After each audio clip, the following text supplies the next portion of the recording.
Morning, everyone. The South Pole, pretty inhospitable, the Antarctic. And it was on this date in 1916, August 30, that the last members of the Shackleton expedition got rescued after their ship got caught in the ice.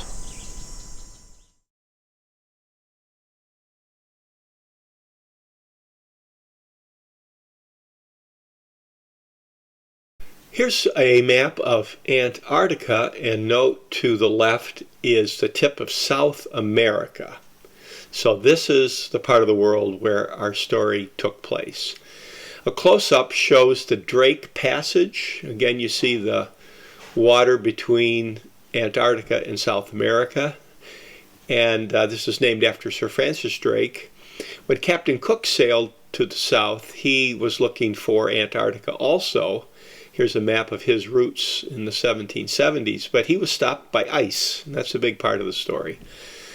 Ernest Shackleton was a quiet young man. He loved to read. He was interested in all kinds of things, and eventually he worked for what is the equivalent of the Merchant Marine on a tramp steamer, and they were called that because they could go anywhere, anytime, with any kind of cargo. They didn't have a set route like a lot of steamship companies. And this took Shackleton all over the world, and here's a photo from the Boer War in South Africa. When he was there, he met somebody who knew somebody who was planning an expedition to the Antarctic, so he went on it, his first one. And here you see pages of a journal that had to deal with the South Pole, and Shackleton contributed to that.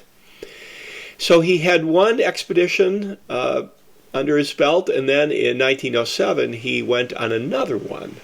And here's a picture of Shackleton, second from the left, with a bunch of old salty seafaring types. So he had been to Antarctica twice before our story, and his plan was to go from South Georgia Island to the Weddell Sea and then walk across Antarctica to the other side where there would be other people waiting for his group. But that never happened, partly because soon after they left South Georgia Island, they hit pack ice. And as they proceeded south and the weather got colder, the ice eventually closed in on their ship. And here it is, stuck in the ice. And there are a lot of great photographs of this expedition because they had a photographer on board, and about 150 of those photographs survived. Here's another photograph of Shackleton with a crew member in the pack ice. And they knew eventually they were probably going to get stuck in the ice. Here's a photo of them trying to free the ship from the pack ice, but Shackleton had said, we have to plan for getting stuck eventually. And that's what happened. So here's a photo of their ship stuck in the ice. Notice the sled dogs.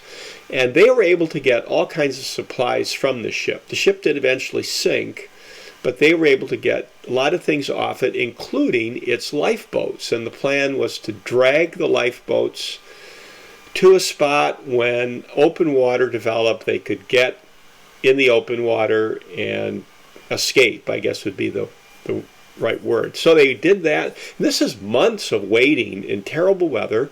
This map shows the route of the whole group from beginning to end, and note Elephant Island in the upper left.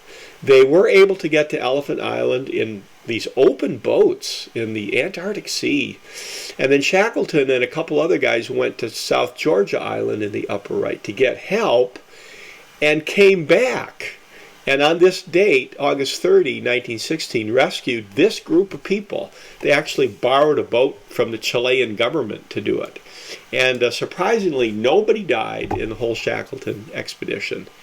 Now, his ship Endurance was found in 2022 at the bottom of the Weddell Sea, about 10,000 feet below the surface. Here's another picture of it, almost perfectly preserved because the water's so cold that it really preserved it well.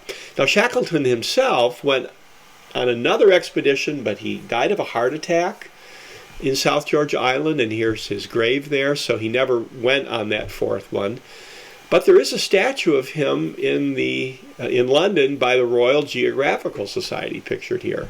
One of the great Antarctic explorers.